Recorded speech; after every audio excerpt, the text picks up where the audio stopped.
they said it was just a routine exercise, a normal patrol, standard operation, nothing unusual. That's what the official report claims. But there is a recording the Navy didn't want released. And once you hear what happened that night in the open ocean, you'll understand why. The sea has always hidden secrets, shipwrecks, lost submarines, classified missions, things that sank and things that were never meant to surface. This story begins in the middle of the Atlantic. No land in sight, no civilian vessels within hundreds of miles, just a naval destroyer cutting through black water under a moonless sky. The crew had done this route dozens of times before. Routine patrol, radar checks, sonar sweeps, radio silence until jam 2 lewat 17 menit AM. That's when Sonar picked up something dark at first. It looked like interference, a distortion beneath the ship, too fast to be debris, too controlled to be marine life.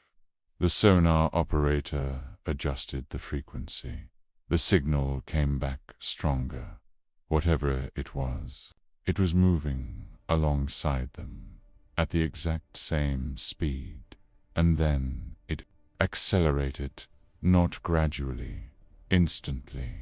The object shot forward underwater at a speed no known submarine could reach without tearing itself apart. The bridge went silent. The captain ordered tracking. Sonar tried to lock on. But the object wasn't just moving fast. It was maneuvering. Sharp angles, sudden stops, vertical drops. Physics didn't seem to apply. One crew member later described it as watching something alive, but mechanical. Then the power flickered, just once. A brief, unsettling blink, and the radar screens went dark. Not failed, dark. As if something had deliberately shut them off. Backup systems activated within seconds. But during those seconds, they heard it, a sound transmitted through the hull. Not a crash, not an explosion, a low-frequency vibration, like metal humming, like something enormous brushing against the side of the ship. Several sailors reported feeling it through their boots, a resonance, almost intentional. The captain ordered a change in course, full speed, but the object followed, staying just beneath the surface, matching every turn. Then it surfaced, not fully, just enough. A shape broke the water about 200 meters off the port side.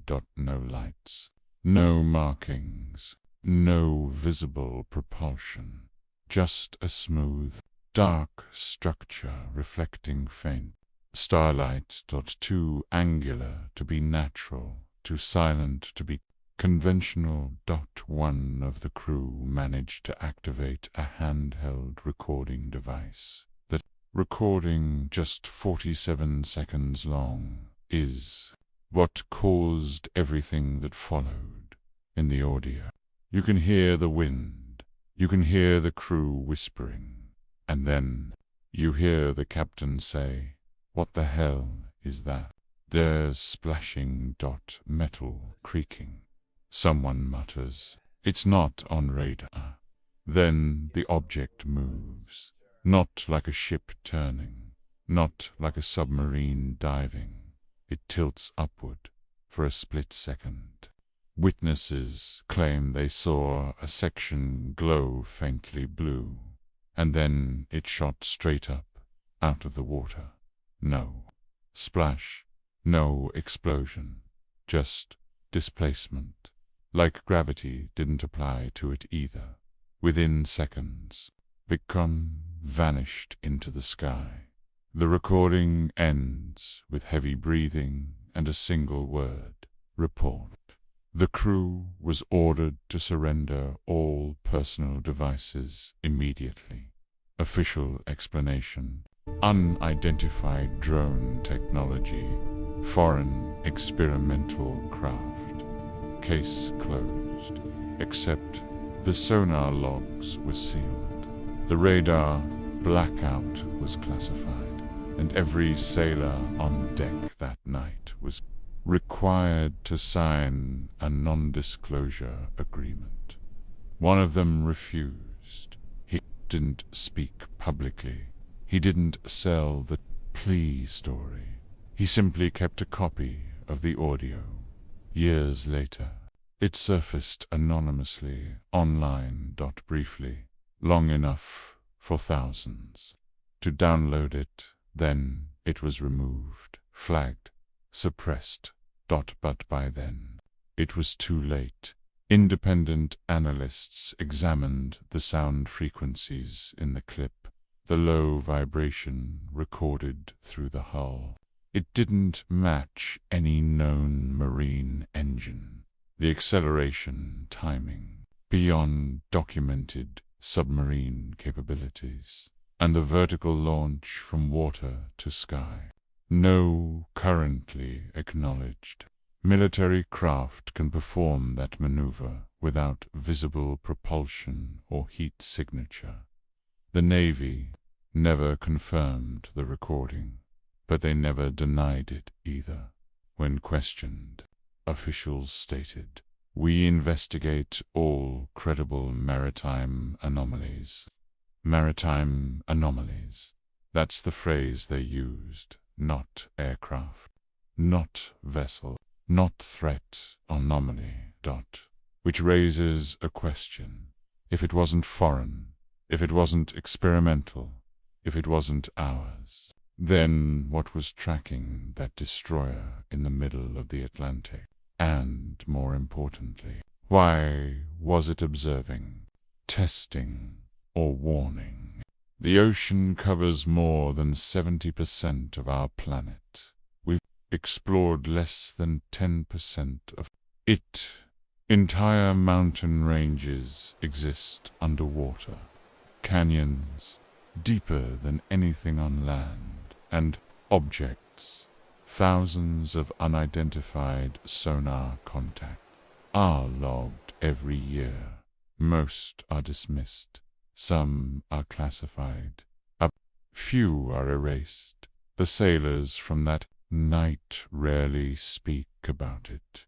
Those who have describe the same feeling. Not fear, not exactly, but insignificance.